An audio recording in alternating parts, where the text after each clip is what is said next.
Сәлем достар, бүгінгі тақырыпта біз нерв жүйесінің жалғасы миды талдайтын боламыз. Оны латынша энцефалон деп атайды. Миды сыртынан қарағанда оның үш бөлігін ажыратады. Үлкен ми, церебрум, мышық, церебеллум және ми сабауы, трункус энцефаликус. Үлкен миды екі терең саңылау бөліп жатады. Біріншісі бойлық жүлге. Ол үлкен миды оң және сол ми сыңарына бөледі, яғни хемисфера церебралис. Ал көлденең жүлге үлкен ми сыңарларын мышықтан бөліп тұрады. Нерв жүйесінің дамуы түтікті нерв жүйесіне жатады. Нерв жүйесінің бұл түрі хордалықтарға, соның ішінде адамға да тән. Олардың нерв түтігінің тұлғалық бөлігі жұлынды түзеді. Нерв түтігінің бас жағы жуандап, ми дамый бастайды. Барлық бассүйекті жануарлар миында үш көпіршіктер түзіледі.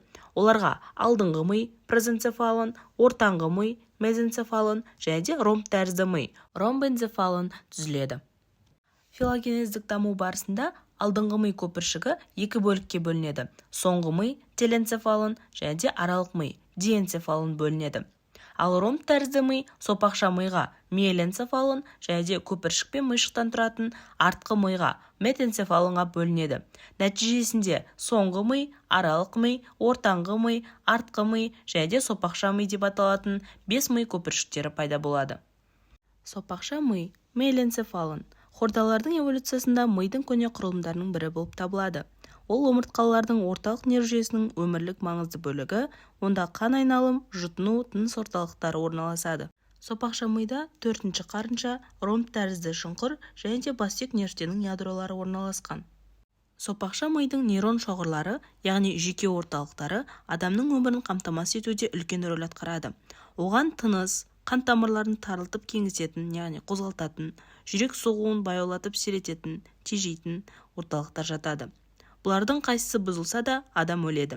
Сопақша мида сондай-ақ көптеген қорғаныс механизмдері, жас шығару, кірпік қағу, жөтелу, түшкіру, тер шығару және де ас қорытуға қатысы бар шайнау, жұту, сілекей шығару, асқазан сөлі мен ұйқы безі сөлін шығаратын және де құсу рефлекс орталықтары бар. Артқы ми, метенцефалон, құрамына вентралды орналасқан көпір және дорсалды орналасқан мышық кіреді. Омыртқалар эволюциясында көпір мен мышықтың түзілуі сүтқоректілерде күштірек дамыған, статогенетикалық және есту қызметінің жетілуімен тығыз байланысты болды. Көпір, понс, мидың төменгі бетінде орналасқан көлденең жолақтанған жалпақ құрылым. Ол алдынан үлкен ми аяқшасы мен артынан сопақша мимен шекараласады. Көпір құрамында ағзат көп, сондықтан оның ең басты қызметі жүйке серпіністерін өткізу болып табылады. Мышық, церебеллум, бассүйектің артқы шұңқырында, үлкен мидың шүйделік үлесінің астында, сопақша ми мен көпірдің үстінде орналасады. Ол тек сүтқоректілерде жақсы дамыған, оң және сол мышық сыңарлары, хемисфера церебелли мен олардың арасында орналасқан мышықтың ескі құрылымына жататын құртшасынан, вермистен тұрады. Мышықтың ең басты қызметі адамның өз еркімен атқарылатын, немесе оған бағынбайтын қимыл әрекеттерді үйлестіріп отыру. Қандай да болсын қимыл әрекеттердің дәлме-дәл орындалуы, тепе-теңдікті сақтау мышыққа байланысты. Алайда мышық қызметі толық бұзылса да тіршілік тоқтамайды. Ал мышық біртіндеп көп жылдар бойы бұзылатын болса, мышықтың қызметін мидың басқа бөлімдері, әсіресе ми қыртысы өзіне алып, қимыл әрекеттерін түзете алады. Төртінші қарынша, ventriculus quartus, ромб тәрізді мидың қуысы болып табылады. Алдыңғы жағынан көпір мен сопақша мидың, артқы жағынан мышықтың арасында орналасқан. Пішіні түбі мен төбесі бар шатыр тәрізді болып келеді. Төбенің жоғарғы және де төменгі қабырғалары дорсалды және бүйір жақтарынан қосылып, латеральды қалталар, рецессус латералисті түседі. Ортаңғы ми, мезенцефалон, құрамына ортаңғы мидың төбесі, тектум мезенцефали, ми аяқшалары, педункулит церебри кіреді. Олардың арасында ортаңғы мидың қуысы, су құбыры, аквадектус мезенцефали орналасады. Ортаңғы мидың төбесінде 4 төбешік орналасады. 2 жоғарғы төбешіктер, калликули супериорис, және де 2 төменгі төбешіктер, калликули инфериорис орналасады. 4 төмпешік алдыңғысы көру рецепторларын тітіркенуіне байланысты қимылдарды жүзеге асыратын орталық. Бұл орталыққа серпіністер көру жүйкесінің бұтақтары арқылы жетеді. Ал артқы төмпешіктердің естуге қатысы бар. Олардың қатысуымен әуелі есту соған қарай жөн табу рефлекстері орындалады, яғни құлақ жарғағы бас қатты дыбыс шыққан жаққа қарай бұрылады. Ми аяқшалары Педункули церебри. Екі жуан, бойлық жолақтанған болтық түрінде көпірден шығып, аралық ми затына енеді. Әр аяқшаның медиалды жиегінің астынан көз қозғалтқыш нервтері, нервус окуломоторис шығады. Үшінші ми көпіршігінің қуысының қалдығы болып табылатын ортаңғы мидың су құбыры, аквадуктус мезенцефали, эпендимамен қапталған саңылау тәрізді түтік. Ол жоғарғы жағында мидың үшінші қарыншасымен, ал төменгі жағында төртінші қарынша қуысымен байланысады. Аралық ми, диэнцефалон.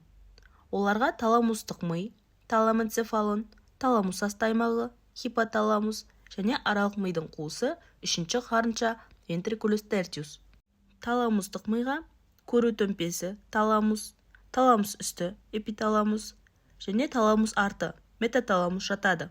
Таламус көп ядролы, көлемі және функциясы жағынан ең көрнектісі. Ол арқылы ми қыртысына әртүрлі сезім серпіністерін өткізетін жүйке талшықтары өтеді. Таламус асты аймағы, гипоталамус. Ол ішкі ағзалар қызметін жүйке және қан арқылы реттейтін көп ядролы құрылым. Оған жұп еміздік тәрізді денелер, сұр төмпе, құйғыш, гипофиз, көру жолы мен оның қиылысы жатады. Үшінші қарынша, вентрикулус тертиус. Эпендимамен қапталған жіңішке ортаңғы саңылау. Үшінші қарынша артынан ортаңғы мидың су құбырымен, ал алдынан жұп қарыншалық тесіктер арқылы оң және сол бүйір қарыншалармен байланысады. Соңғы ми, теленцефалон. Үлкен ми церебрум мен оның дәнекерлерінен түзілген. Соңғы ми омыртқалар миының эволюциясында соңында пайда болып, ертеректе пайда болған барлық нерв құрылымдардың қызметін бақылауға алды. Ол мінез-құлықтың күрделілік түрлері мен организмнің үнемі өзгеріп тұратын сыртқы орта жағдайының бейімделуін және организмнің ішкі ортасының тұрақтылығын қамтамасыз етеді. Сіздермен бірге медицина әлемі каналы. Пайдалы ақпарат болған болса, лайк басып, тіркеліп кетуді ұмытпаңыздар.